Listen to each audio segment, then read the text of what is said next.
Yes. Yeah, we're on our way to the Stride office. So Stride's been sponsoring the channel, so huge thank you to Stride. And when I met with them back in early April, it was agreed upon that I would come in at least once, maybe twice, through the next 9 months, so through the year, to do a little bit of testing at their office. So I'm excited about this to see where I'm at with a little bit of lactate VO2 max testing. I'm not 100% sure what the test entails, but we'll find out pretty soon. What do you predict? I think the outcome of this test will be a VO2 max score and lactate threshold paces.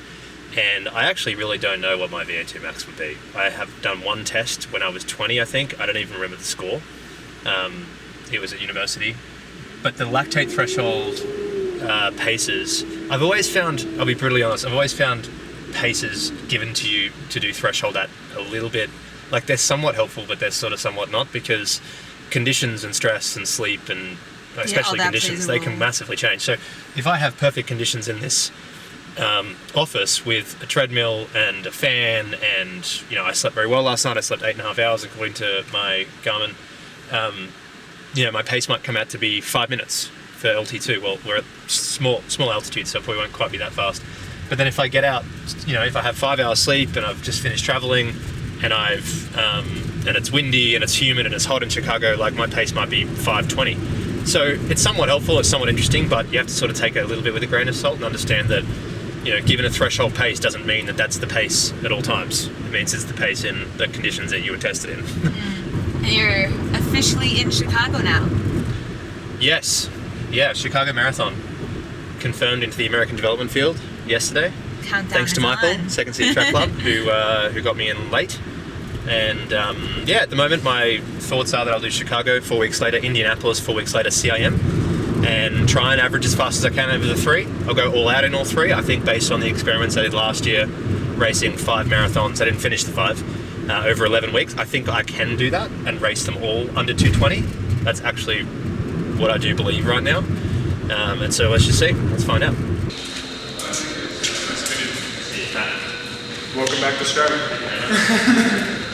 What do you envision we will get up to pace-wise today? That's kind of determined by you a little bit, but obviously it'll be during the VO2 max. We have it just increasing basically 15 to 20 seconds per mile every minute during that VO2 max. I want you to max out how fast that you're going, but if going up another level, like say you're at 4:10 pace and we go up to 3:58 or whatever it is, if you literally just can't turn over that quick, and that's the reason you're done with the test, I don't want that. So we'll get up to the pace where you like don't feel like you can turn over any faster, but you can hold it, and we're gonna stay there. We might just keep jumping, and then you're maxed out. So we'll just have to play it by ear. But what we think is your LT2 at altitude for 3 minutes, just to kind of prime that lactate buffer system. Okay. 1 minute just rest. We're just gonna straddle the side for a minute, and then 4 minutes back at 6 flat pace.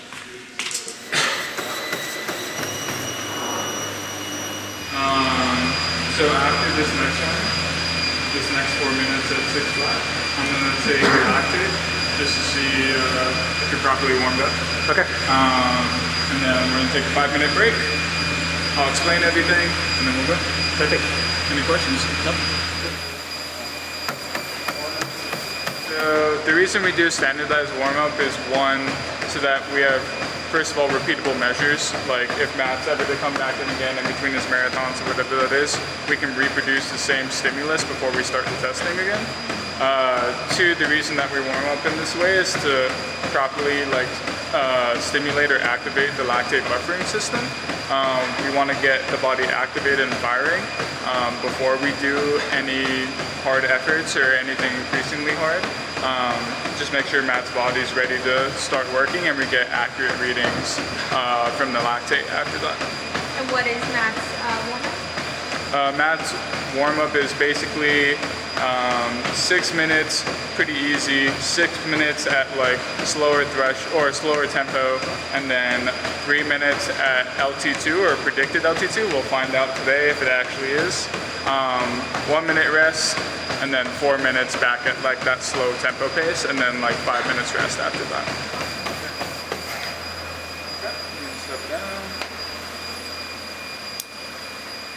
Okay, we'll take another one in 5 minutes. Okay.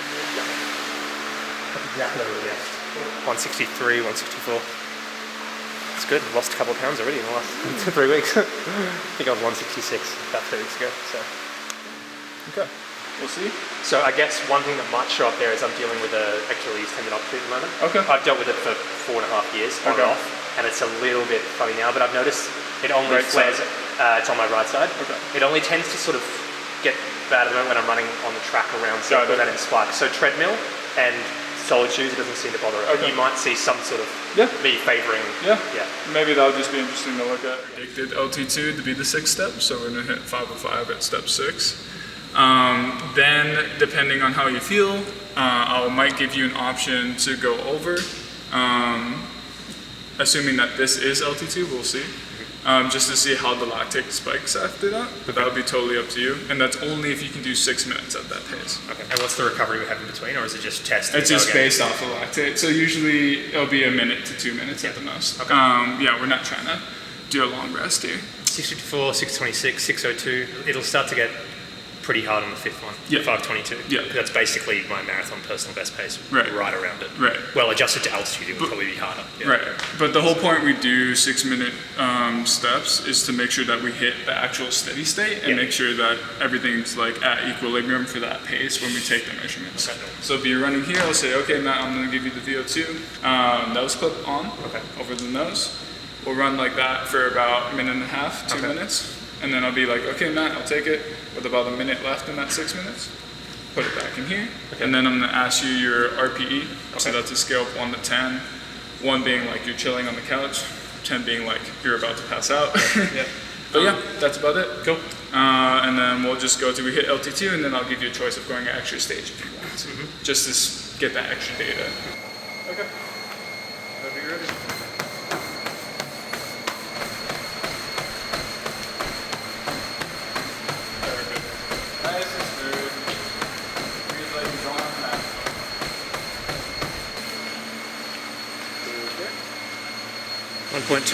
No, it'll be 1.7. If it's over 2, that's kind of weird because it'll go down at 3. Don't worry.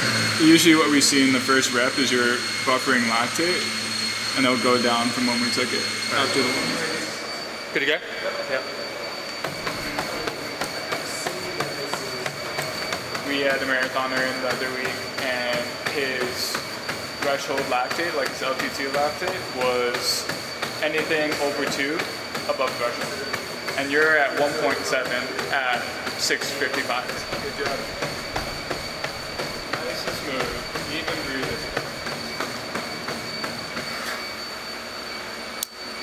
Do you have a pretty carb high diet usually? I would say it's medium. Okay. More. We've seen this before. Just because your lactate buffering system's firing and it's still pretty aerobic, you're actually flushing more lactate than you're producing. There you go. 6 minutes at 6:02. Yep. Ready to go? Are you ready? Yep. 2:38 marathon pace. This is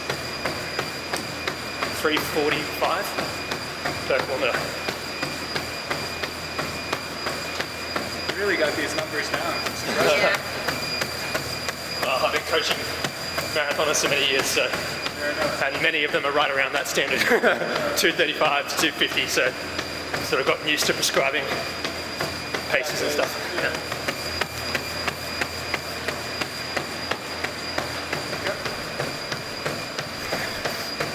Three, 2, 1. Yeah, so that kind of goes back to what I was saying about treadmill discrepancies. Yep. It's the strides measuring the pace based on your foot. Yep. And the belt is actually slowing down as you land every single time. Okay. So if you want to go off a true speed, that stride speed is actually more correct than the treadmill. There you go. Okay. At least compared to land running, which I mean is what you're racing. Yep. Interesting. Okay. Interesting how we started at like 3:05 marathon pace. We're down to 2:37 pace, and my lactate has dropped. Still haven't hit LT1 yet? This might be it. We'll see. I would expect we'd be pretty close to it, yeah, this one. Be somewhere between this one and the next one. LT1. First lactate threshold. Exponential curve.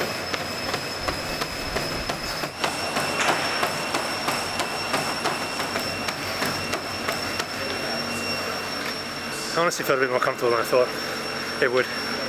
5:22 pace.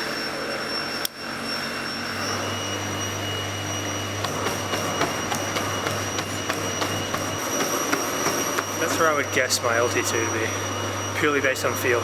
Okay. And I say that because if you went to the absolute well, how long could you hold that for? I'd be like 45 minutes maybe? Right.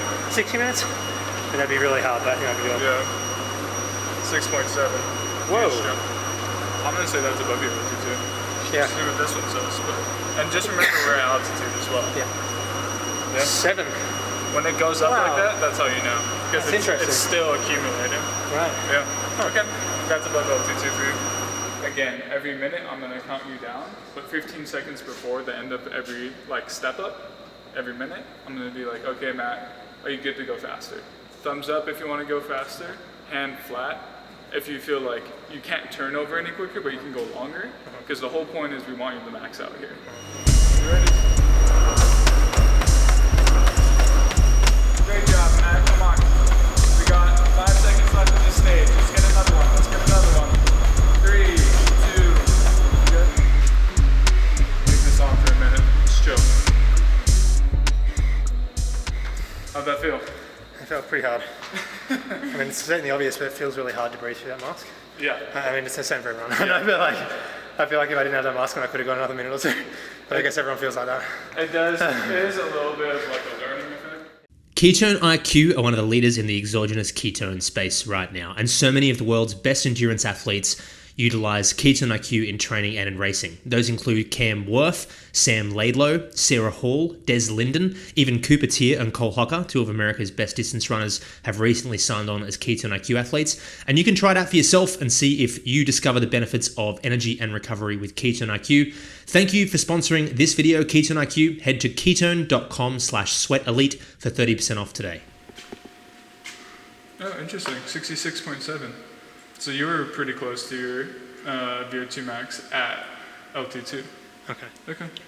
So your threshold's about where we typically see it being compared to VO2 max. It's 86%. Okay. It's a little on the higher side, but for example, world championship marathoners we've had come in will have their threshold be at 94% of their VO2 max. Okay. So obviously there's still room to push it up, and then just saying with what your goal is of that 5:15. Yep.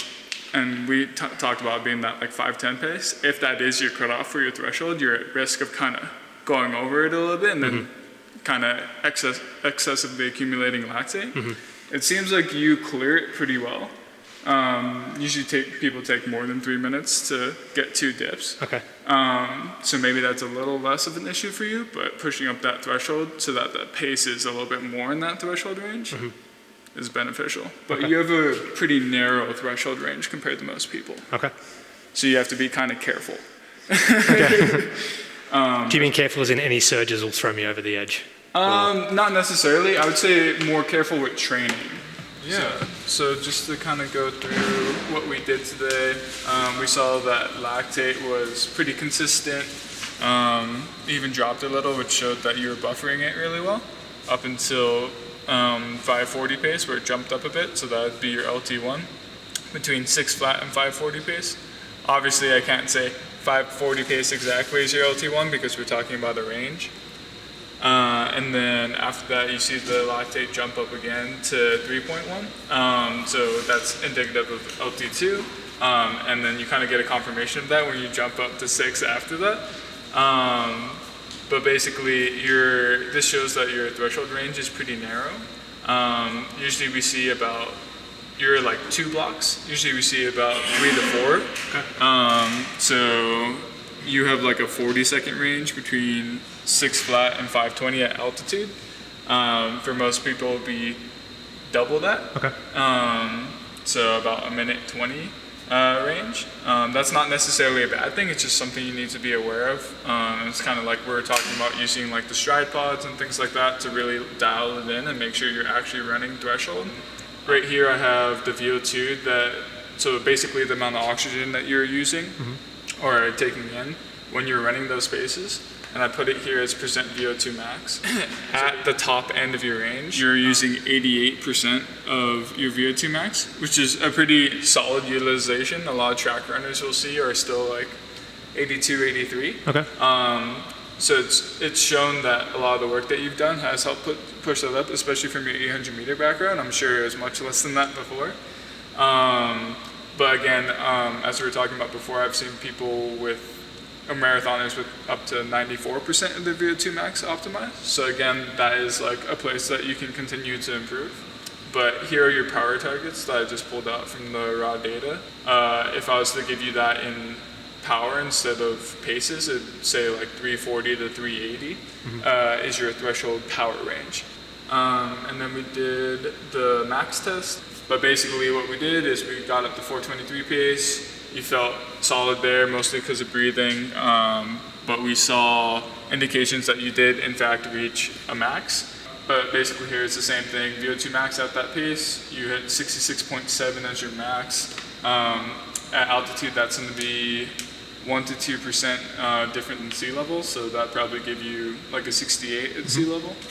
And then I didn't get to take a look at how VO2 recovery relates yet, but we took these lactates after VO2 max, and basically the reason for that is to understand how long it takes you to clear that lactate. With that 800 meter background, you probably are decently good at that, and it seems like you are. Yeah. With a lot of people, it seems like they take maybe like 6 minutes to get 2 drops. You took 3. You know, if you go over that threshold, then you're maybe starting to accumulate lactate. If you settle back in, you can kind of flush that a little bit better than the average person. So that's good to know. You also produce more lactate than the usual marathoner I see. And then you can see this exponential spike, LT1, and somewhere in this range between 6 and 540. And then again, another exponential spike between 540 and 520. So this is kind of like your lactate range right here.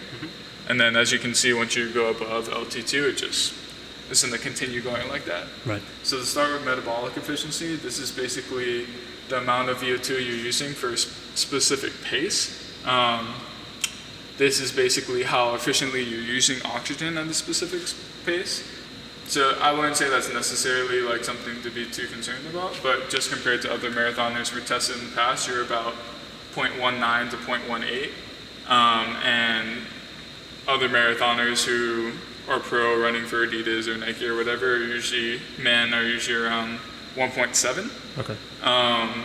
And again, like that could just be getting more used to running threshold, getting more efficient with that oxygen use. Part of it might also just be because you weren't used to wearing the mask. You've never done that before.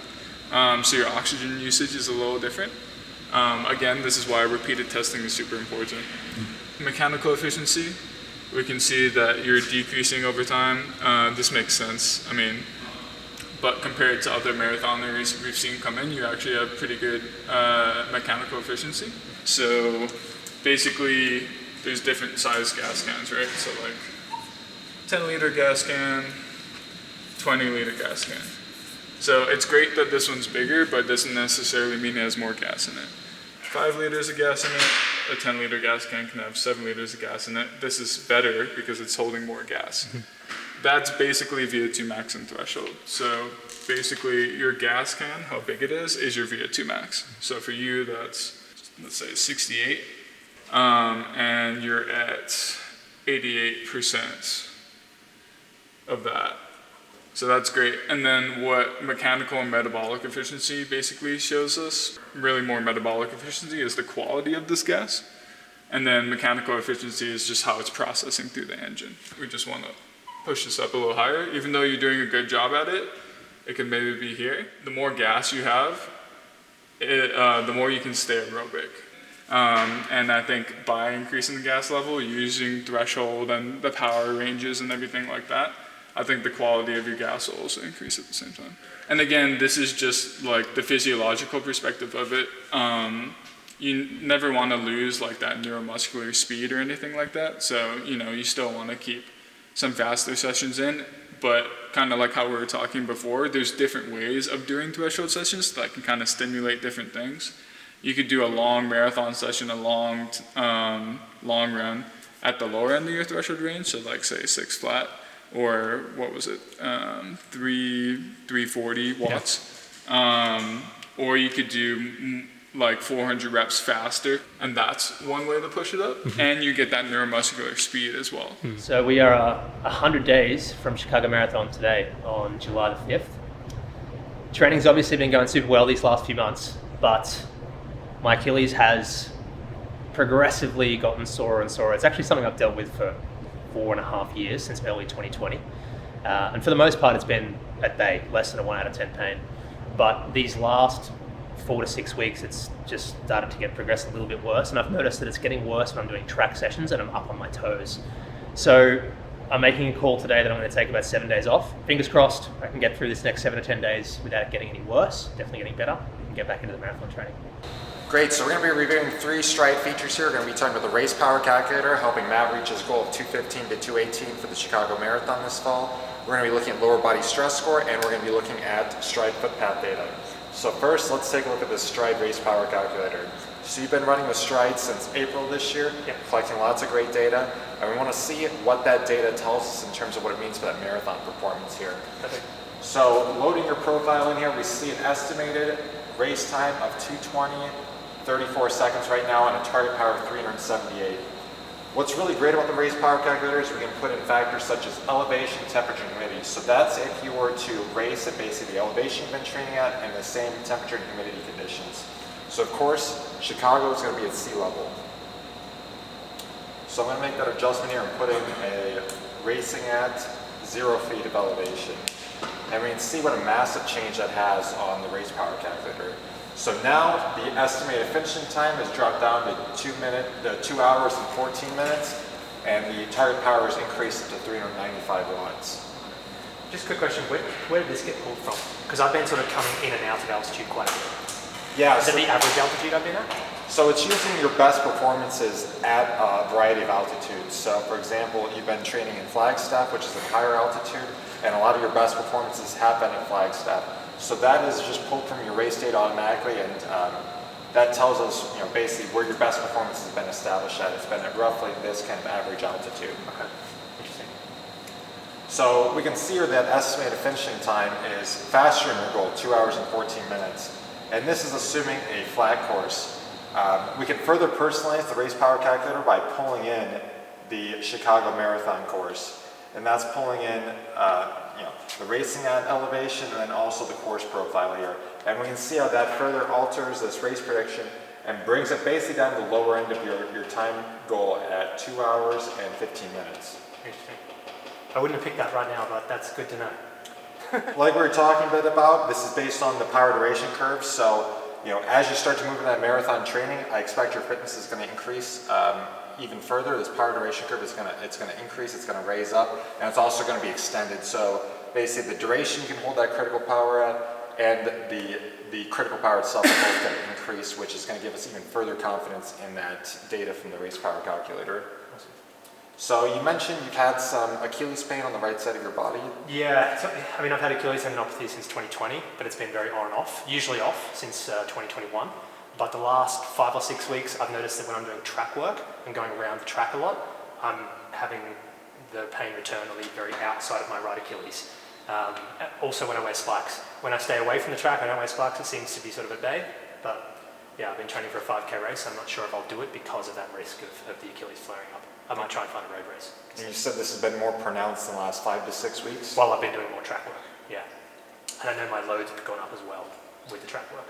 So that's part of the story here we're seeing in that lower body stress score data is the training load has increased in kind of that last 5 to 6 week range, where we can see there were 3 hard weeks of higher LBSS scores in these last 3 weeks compared to when you started tracking data stride in April. So it's probably a combination of those two things as you identified. It's probably the LBSS and the track work. I think I'm thinking it's more the track because when I'm actually running around the track, I can feel it get worse in the track workouts and then afterwards. It's almost like the longer the session, it's like the more it actually becomes more painful, which is not the case on the road. And something we can specifically look at to track that is the stride footpath. So we just collected the stride footpath data for the performance tests we completed, and we can see that here. So I've narrowed it down to one side of the body here. I've kind of opened up the 2 timelines here for this track work, and we can see that first repetition, which of course was at the lower intensity, versus the final repetition, which was at a higher intensity.